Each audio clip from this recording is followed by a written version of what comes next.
देश की संसद में कामकाज ठप है। दोनों ही सदनों में सिर्फ नारेबाजी और हंगामा हो रहा है। इस बीच 10 नवंबर को राज्यसभा से एक खबर सामने आई कि विपक्ष के 60 सांसदों ने राज्यसभा के सभापति के खिलाफ और उपराष्ट्रपति जगदीप धनखड़ के खिलाफ नो कॉन्फिडेंस मोशन यानी कि अविश्वास प्रस्ताव पेश किया है। भारतीय संसदीय राजनीति के 74 साल के इतिहास में ये पहली बार है जब किसी उपराष्ट्रपति के खिलाफ अविश्वास प्रस्ताव लाया गया है।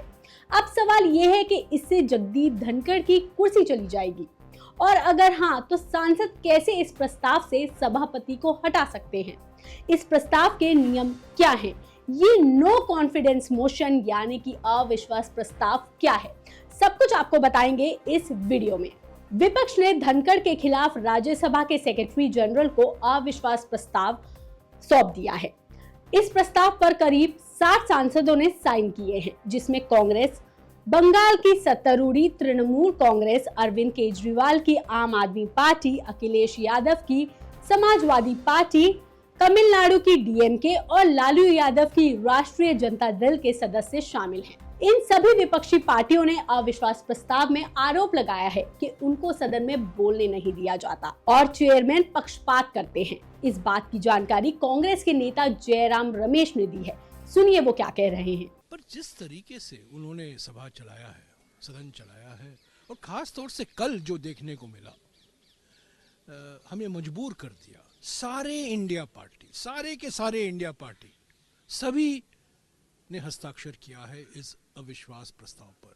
कोई भी पार्टी छोटी नहीं है, कोई भी पार्टी, सारे पार्टियां एक आवाज से कह रही हैं कि आप पक्षपात कर रहे हैं। आपका कर्तव्य बनता है कि बिना पक्षपात से आप सदन चलाएं। एलओपी को जो विपक्ष के नेता होते हैं उनको पूरा मौका मिलना चाहिए, सबकी बात सुननी चाहिए और एकदम एक तरफा निर्णय नहीं लेना है।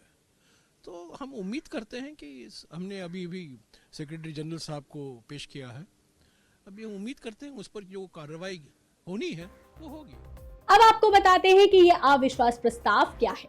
अविश्वास प्रस्ताव एक ऐसा संवैधानिक कदम है जिसके जरिए से संसद में मौजूद किसी भी सदस्य और उच्च पद पर बैठे व्यक्ति जैसे कि राष्ट्रपति, उपराष्ट्रपति, प्रधानमंत्री की कार्यप्रणाली पर सवाल उठाते हैं और ये तय करते हैं कि वो व्यक्ति इस पद पर बने रहने के लायक है या नहीं।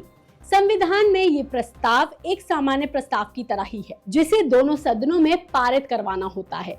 जब अविश्वास प्रस्ताव संसद में लाया जाता है और अगर उस पर वोटिंग के दौरान सरकार या संबंधित व्यक्ति बहुमत खो देता है तो उसे अपना पद छोड़ना पड़ सकता है। तो अब ऐसे में सवाल उठता है कि क्या विपक्ष इस प्रस्ताव से राज्यसभा के सभापति को हटा सकती है? जी हाँ, ऐसा किया जा सकता है।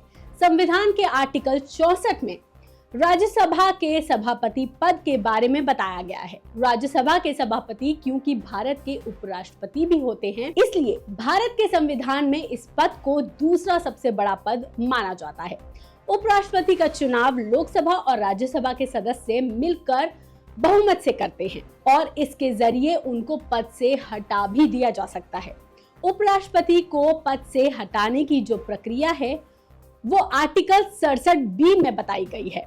राज्यसभा के सभापति को पद से हटाने के लिए अविश्वास प्रस्ताव लाया जा सकता है। नियमों के तहत इस प्रस्ताव पर कम से कम 50 सदस्यों के साइन होने जरूरी है और ये प्रस्ताव 14 दिन पहले राज्यसभा के सेक्रेटरी जनरल को सौंपा जाना चाहिए, जिसके बाद ये प्रस्ताव पहले राज्यसभा में पेश होगा जहां उपस्थित सदस्यों के बहुमत से पारित करवाना पड़ेगा। अगर ये राज्यसभा में पारित हो जाता है फिर ये लोकसभा में जाएगा और वहां भी इसे पारित कराना होगा।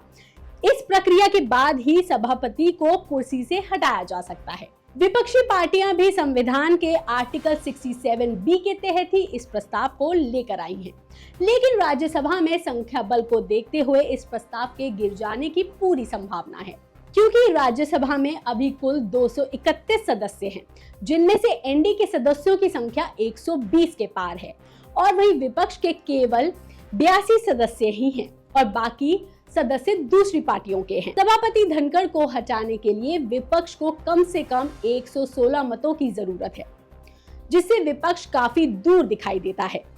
वहीं अविश्वास प्रस्ताव के लिए 14 दिन पहले एक नोटिस देना जरूरी होता है और शीतकालीन सत्र में अब सिर्फ 10 ही दिन बचे हैं। कहा जा रहा है कि मौजूदा सत्र में अविश्वास प्रस्ताव सिर्फ एक राजनीतिक स्टंट है। तो साफ है कि जगदीप धनखड़ की कुर्सी तो नहीं जाएगी, लेकिन उनके दामन पर यह दाग जरूर लग गया है कि भारत के इतिहास में पहली बार उपराष्ट्रपति जगदीप धनखड़ के खिलाफ अविश्वास प्रस्ताव लाया गया था। आपको हमारी ये जानकारी कैसी लगी हमें कमेंट सेक्शन में लिखकर जरूर बताएं। बाकी तमाम खबरों के लिए देखते रहिए लोकमत हिंदी।